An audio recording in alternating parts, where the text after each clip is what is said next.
Welcome back to Raceweek Illustrated Garage Talk. Chase Elliott made his first dirt super late model start on May 11th at Dixie Speedway.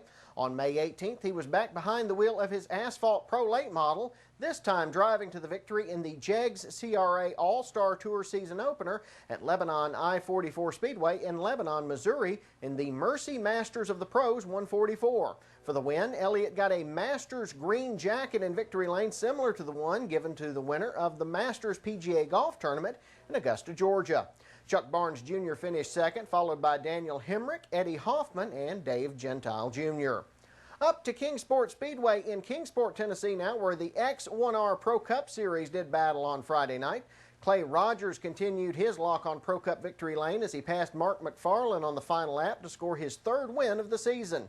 Gus Dean slipped past for second with McFarlane third, Rusty Skews in fourth, and Reed Wilson in fifth.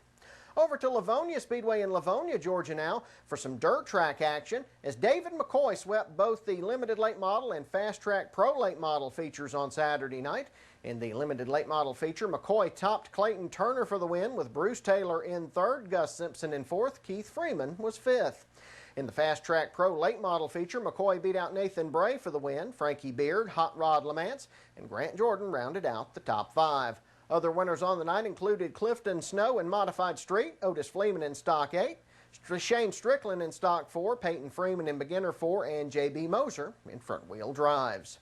Up to Anderson Motor Speedway in Williamston, South Carolina now, where Kenneth Hedden scored the late model win in a wild finish when Randy Porter and Justin Sorrow tangled on the final lap, allowing Hedden to reclaim the lead and score the win.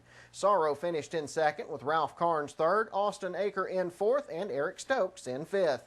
Other winners on the night included Riley Halverston in U.S. Legends, James Johnson in Super Renegades, Sean Campbell in Evergreen Renegades, Joey Kelly in the first front-wheel drive feature, and C.J. Hewitt in the second front-wheel drive feature. Down to East Bay Raceway Park in Tampa, Florida now, where Josh Peacock led wire-to-wire to make his second trip to East Bay's victory lane of the season. Dave Schmaus finished in second with Kenny Monahan third, Wallace Peacock in fourth, and Philip Cobb in fifth. Other winners included Steve Halbaugh in Outlaw 4s, Roger Krause in Limited Late Models, Marco Rees in V8 Warriors, and Jimmy Baker in four-cylinder Bombers.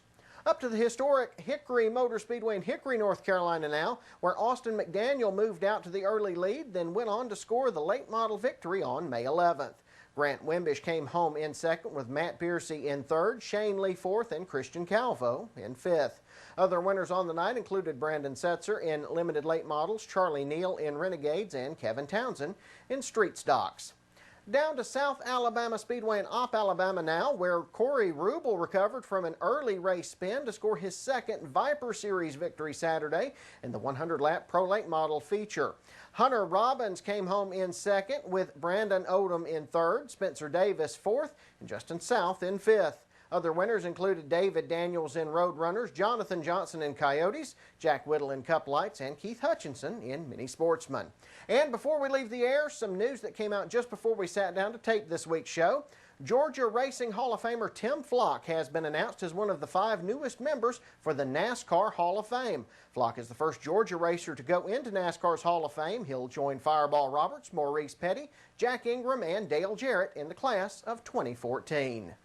That's going to do it for us this week here on Raceweek Illustrated Garage Talk. Next week, we'll have a look at dirt track action from Lavonia Speedway, weekly race action from Montgomery, and we'll bring you the announcement of the Georgia Racing Hall of Fame's class of 2013.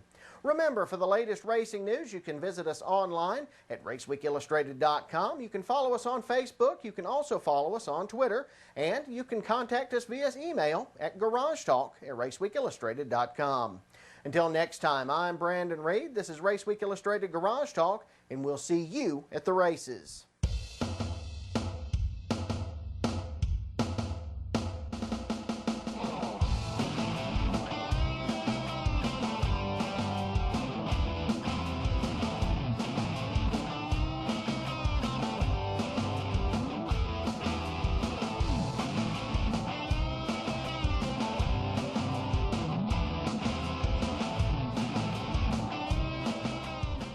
For 30 years, the best of the best racers in the country have traveled to Jefferson, Georgia to fight for the title King of the Short Tracks.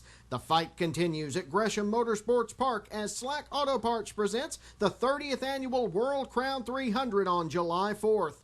The fireworks will shine bright on the high-banked half-mile as Dawsonville, Georgia's Chase Elliott looks to defend his crown against fast aces like Bubba Pollard, Augie Grill, Daniel Hemrick, TJ Reed, Spencer Davis, and more. And when the action is over on the track, things will get hot overhead with a huge fireworks display sponsored by Royal Oak. Get $5 off with a discount coupon available at Slack's Auto Parts. Active and retired military and their families get in free with a military ID while supplies last, courtesy of Kipper Tools. Tickets are $30 for adults, $25 for seniors, kids 12 and under free. Go to racegmp.com for more information. Come see a king crowned at the Slack Auto Parts World Crown 300, July 4th at Gresham Motorsports Park in Jefferson, Georgia, the king of the short tracks.